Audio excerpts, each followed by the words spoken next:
Thom Hartmann here on the best of the rest of labor and economic news. You need to know this. Low wages aren't the only reason that the poor are getting poorer and the rich are getting richer. According to new research from the Economic Policy Institute, high-income Americans are 10 times more likely to have retirement accounts than those at the low end of the income spectrum.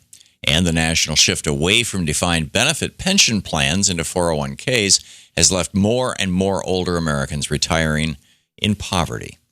In the richest nation on the planet, this is simply unacceptable. That's why EPI and other organizations are pushing Congress to expand, not cut, Social Security benefits.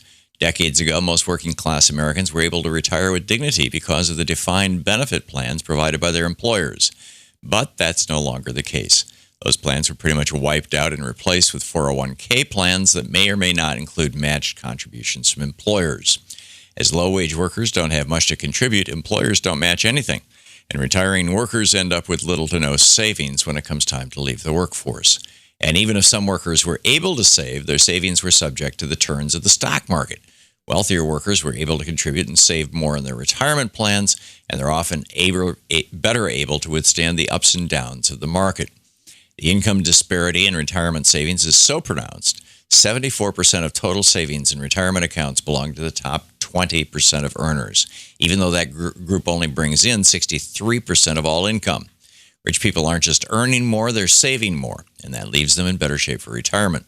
Poor people are left with no choice but to rely on Social Security benefits, which leaves them living in poverty. We can and we should do better, and that starts with expanding, not cutting, these important benefits on which so many rely. More than 150,000 people in London are demanding an end to austerity policies. Last week, the People's Assembly Against Austerity held a march for health, homes, jobs, and education.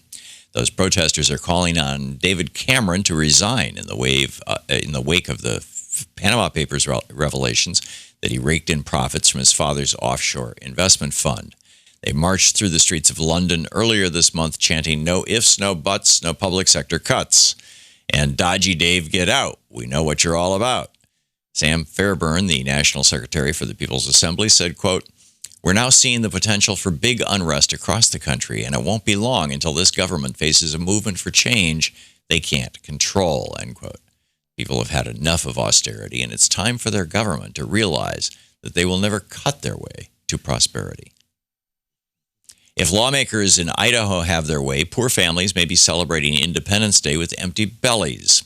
According to a recent article over at the Think Progress blog, SNAP benefits in Idaho may soon be distributed in a staggered system, which could hurt poor families at a time when most of us are celebrating July 4th. Although the change will eventually help low-income residents in Ohio, implementing it may mean those families have to stretch food stamp dollars even farther while the details get sorted out. Right now, all SNAP benefits are issued on the first of the month, and that causes havoc for customers and grocers. Stores fill up as shoppers rush in to fill their pantries and then grow quiet in the later part of the month. This puts strain on food banks as most families need help towards the end of the month, and it makes staffing and inventory more difficult for grocery store managers. By staggering the benefits, the SNAP program could help spread out the glut of shoppers and help food banks balance out their assistance. But first, lawmakers must find a way to help families put food on the table while those changes are being implemented.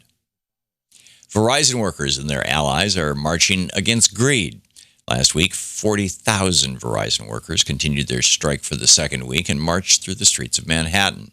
There were so many workers marching in their bright red shirts that CNBC described the scene as a sea of red. Those workers are calling on Verizon executives to settle contract disputes and to stop the export of jobs to developing countries. Marchers were joined by city officials and local lawmakers, and they were even visited by both Democratic candidates for president. One of the workers, Jane Cyphers, said, quote, "By denying most of us our collective bargaining rights, they have been able to worsen our job conditions and keep our pay low while they pump up the company's profits higher and higher," end quote. Just like many other massive corporations, Verizon has raked in billions of dollars in profits, thanks to the hard work of their employees, but they don't want to share that prosperity with their workers. That's why people are out in the streets marching with Verizon employees, and they will continue to fight for the pay, benefits, and basic respect that that those workers deserve. And finally, Maryland is sticking up for disabled workers. Lawmakers in that state have passed legislation to phase out the sub-minimum wage that allows some workers and allows some workshops to pay disabled workers less than $4 an hour. Right now, disabled people who are employees at so-called sheltered workshops make that low wage for performing basic tasks like hanging clothes or assembling products. But Maryland residents today have a different attitude toward disabled workers and want these workers to earn a respectable wage. No one, regardless of their ability, should be cheated out of a respectable wage. And it's time for disabled workers in all states to be paid just like the rest of us. And that's the way it is for the week of April 25th, 2016. I'm Thom Hartmann on Economic and Labor News.